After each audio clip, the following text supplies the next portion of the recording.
Hello, welcome to Osmosis Training. This is going to be a beginner training video on 3D Studio Max interface, just an interface overview, and we're going to get started. Just jump right in. In the last video set we looked at just an introduction to Max with showing the file, drop-down list, the viewports, and how to create a simple object. This time around, we're going to get a little more in depth in looking at some of these navigation controls. Alright, the navigation controls, the best way to look at this is to have, of course, an object in the scene. So I'm just going to create a simple box. You'll notice here in the Create tab, when I create this box, in the creation method, I'm just choosing Cube. And this is if you want to constrain the sides of a box to make a perfect cube. So you have the option of just making a box like we did before, or making a cube. So I'm going to create a cube. You change the color to something a little more easier on the eyes. Maybe something like that. Alright. Now, as we talked about before, you've got 4 different viewports: a top, front, left, and perspective by default. Alt W maximizes any active viewport. So if I wanted to maximize this perspective viewport, here I am. Notice that the middle mouse button, if I hold that middle mouse button, it converts to a pan. So I get the little pan tool. Also, your viewport controls are down here at the bottom right hand corner of your screen. There's also the pan tool there. And you right click to escape that tool. Let me just go through some of these. Zoom, of course, click and drag and your viewport zooms in and out, kind of a real-time zoom. Then you have the next one to the right is Zoom All, and this is for zooming all the viewports at one time, which is a pretty handy little tool. The next one is Zoom Extent Selected. So if I'm zoomed way out on an object and I have it selected and I want to zoom in on that object, I click Zoom Extent Selected. I can also do the same thing by clicking Z on my keyboard. Also, your real-time zoom can be invoked by Alt Z on your keyboard as well. So Alt Z gives you the real-time zoom. Alright, so we looked at Zoom Extent Selected and Zoom Extent Selected All, or Zoom Extents All Selected, which is all viewports zoom extents to the object in the scene.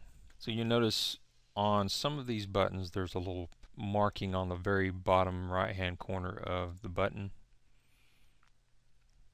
That means that has a flyout, which makes other buttons available. So we have a Zoom Extents All and a Zoom Extents All selected in that button set. Zoom Extents All is going to zoom around all objects in the viewport, no matter if they're selected or not selected. And then Zoom Extents All selected is going to zoom to the extents of all the objects that are selected in the scene. Down at the bottom right hand, this is field of view, and this is only active in the perspective viewport. And you can see it just changes that field of view, kind of skews the perspection of an object. You can see it really exaggerates the perspection. So if I use the field of view and zoom out or pull out on the field of view, then use my regular zoom to zoom in, you can really see how that really gets you that fisheye kind of effect on your zoom. Now to get back to the regular perspective, go back to the field of view and zoom in, and then zoom back out with your regular zoom. I like to have just a bit of perspection in my viewport. It kind of gives me a sense of some depth and makes it a little more realistic. Alright, if you hold that button down, that field of view button down, you also get another button that's your zoom region, and it lets you select a region to zoom in on. So if you have a lot of objects in the scene and you want to zoom on just one selected set of objects or one area of an object, you can zoom region. So if I wanted to get really close to that corner.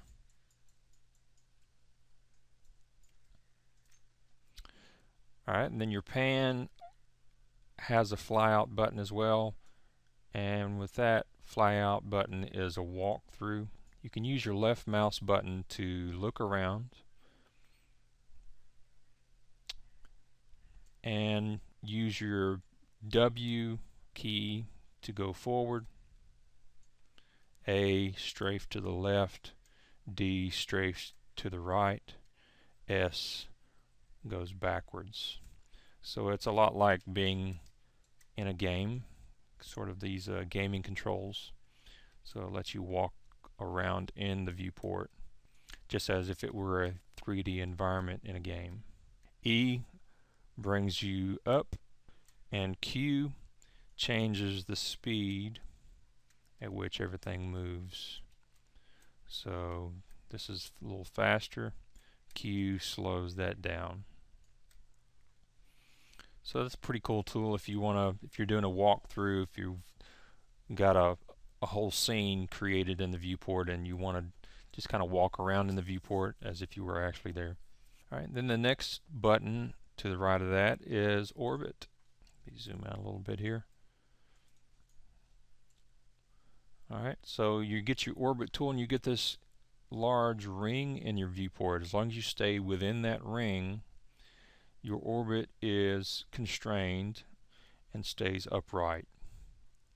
If you ever get out of the ring, the orbit tool changes to a rotate type of transform, or rotate type of tool. So now you rotated your view, and then if you go back to the orbit, your orbit changes its function. Alright. You can also orbit by using Alt, holding Alt down and the middle mouse.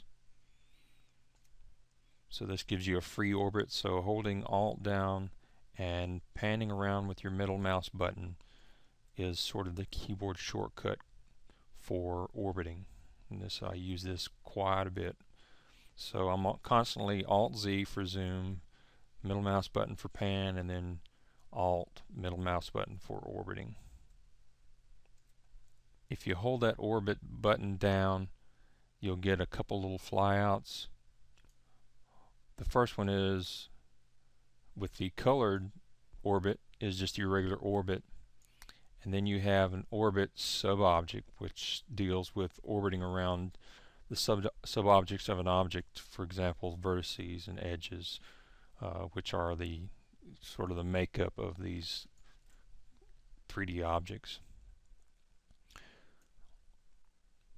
Or you could orbit selected. So for example, if I had a couple of objects out here,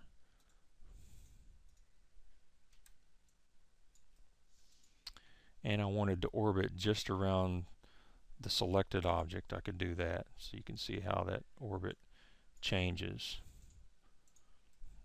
depending on what I have selected.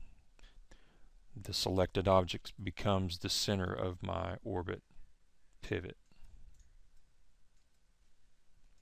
With a regular orbit, it orbits around the center of the world.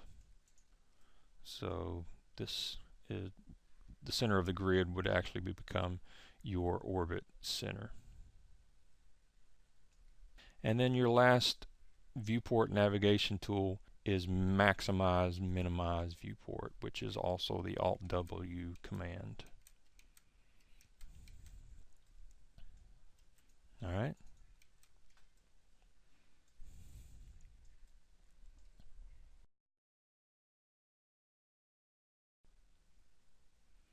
That concludes this training session.